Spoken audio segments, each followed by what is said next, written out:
کل کی مجلس میں کچھ علامات قیامت کا تذکرہ کیا گیا تھا اور گفتگو جہاں پر مکمل ہوئی تھی کل، وہاں میری یادداشت کے مطابق ان خلیفہ عادل اور امت مسلمہ کے اس عظیم ترین رہنما جن کو عام طور پر امام مہدی کے نام سے جانا جاتا ہے، جن کا تذکرہ اس کثرت سے احادیث میں آیا ہے کہ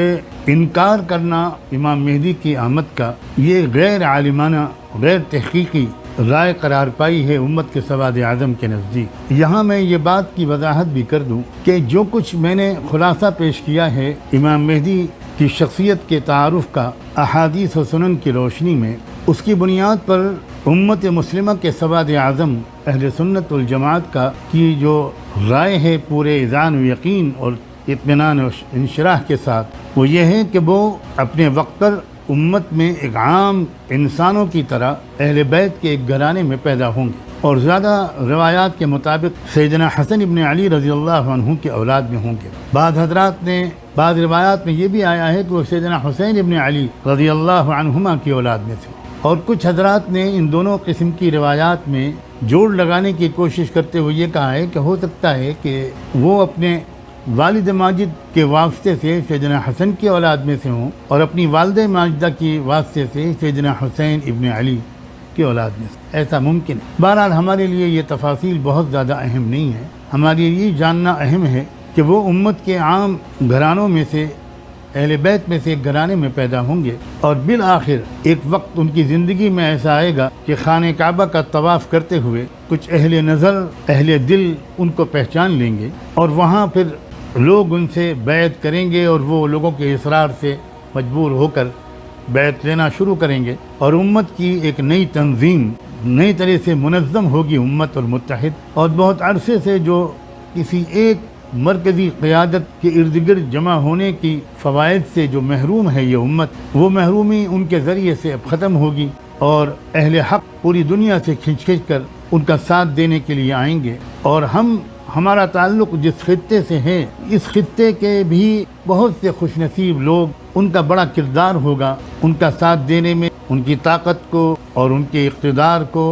مضبوط اور مستحکم کرنے میں، اور وہ جو جس مرکز سے وہ اپنی جد و جہد شروع کریں گے وہ بیت المقدس، اور آپ کم سے کم اس بات پر نظر رکھیے کہ عالمی سیاست کا مرکز اس وقت صرف اور صرف بیت المقدس، اور یہ بہت عرصے سے ہے۔ یہ الگ بات ہے کہ عام طور پر پوری دنیا کے سیاسی رہنما ہوں یا تبصرہ نگار اور صحافی ہوں، ان کی نظروں سے یہ حقیقت بالکل اوجھل ہے۔ مرکزی نقطہ عالمی سیاست کا اور ملکوں کی اندرونی سیاست کا بھی، میں اس سے زیادہ تو اس وقت نہیں کچھ عرض کرنا مناسب سمجھتا، شاید آئندہ کبھی وقت آئے گا تو میں اس کی زیادہ تفصیل بیان کروں گا کہ ملکوں کی داخلی سیاست اور ملکوں کی جو اندرونی سیاست ہوتی ہے، جس کا بین الاقوامی سیاست سے بظاہر کوئی تعلق نہیں ہوتا، دراصل وہ بھی اس وقت بیت المقدس کے حالات سے اور وہاں کے سلسلے میں چلنے والی جو جد و جہد اور کشمکش ہے اسی سے جڑی ہوئی ہو۔ تو نظم عالم میں تبدیلی پہلے بھی جب کبھی ہوئی ہے،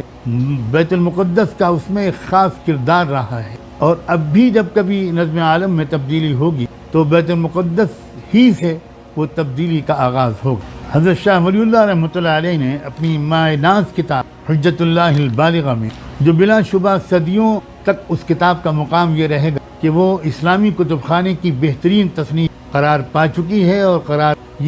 یہ مقام اس کا ابھی تو مجھے بدلتا ہوا نظر نہیں۔ اس میں انہوں نے لکھا ہے کہ یہ اللہ کی پراسرار سنت ہے کہ جب کبھی وہ ورلڈ آرڈر میں تبدیلی کا فیصلہ کرتا ہے، نظم عالم میں تبدیلی کا فیصلہ کرتا ہے، تو دراصل اس کا پہلے ظہور اور آغاز بیت المقدس سے کرتا، وہیں سے ہوتا، اور ان کے کہنے کے مطابق، ان کی تشریح کے مطابق، جب سفر معراج میں، اسراء و معراج کے سفر میں خاتم النبیین رحمت دو عالم سیدنا محمد رسول اللہ صلی اللہ علیہ وآلہ وسلم کو مکہ مکرمہ سے اٹھا کر اور عرش الہی تک پہنچایا گیا تھا، اور اللہ کے بارگاہ تک پہنچا دیا گیا تھا، اور ایک ایسے مقام قرب تک پہنچا دیا گیا تھا جہاں آپ تھے اور رب العالمین تھا، اور تیسرا کوئی نہیں تھا،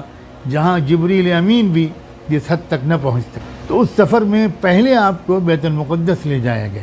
وہاں صحیح حدیث کے مطابق تمام سابق انبیاء علیہ السلام کی آپ نے نماز میں امامت کی تھی، اس کے بعد آپ کو لے جایا گیا، اور روایات کے مطابق واپسی میں بھی اسی راستے سے آپ کو لایا گیا۔ حضرت شاہ ولی اللہ رحمۃ اللہ علیہ نے اشارہ یہ کیا ہے کہ دراصل آپ کا جو سفر اسراء و معراج تھا اس میں اس بات کا بھی اعلان تھا کہ صدیوں سے جو نسل انسانی کی مذہبی اور سیاسی قیادت بنو اسرائیل کر رہے تھے، اب وہ اپنی مسلسل بغاوتوں، نافرمانیوں، حکم عدولیوں اور معاہدات کی عہد کی خلاف ورزیوں کی وجہ سے اس قیادت و امامت کے منصب سے معزول کیے جاتے ہیں، اور اب یہ منصب محمد الرسول اللہ کے واسطے سے عام اہل ایمان اور امت مسلمہ کے حوالے کیا جا رہا ہے۔ یہ بہت بڑی تبدیلی تھی تاریخ عالم۔ اسی تبدیلی کی وجہ سے تو اللہ نے اپنی کتاب کو سورہ فاتحہ کے بعد سورہ بقرہ اور آل عمران سے شروع فرمایا۔ جو بات میں عرض کر رہا تھا وہ یہ کہ امام مہدی بیت المقدس سے اپنی جد و جہد کو شروع کر کے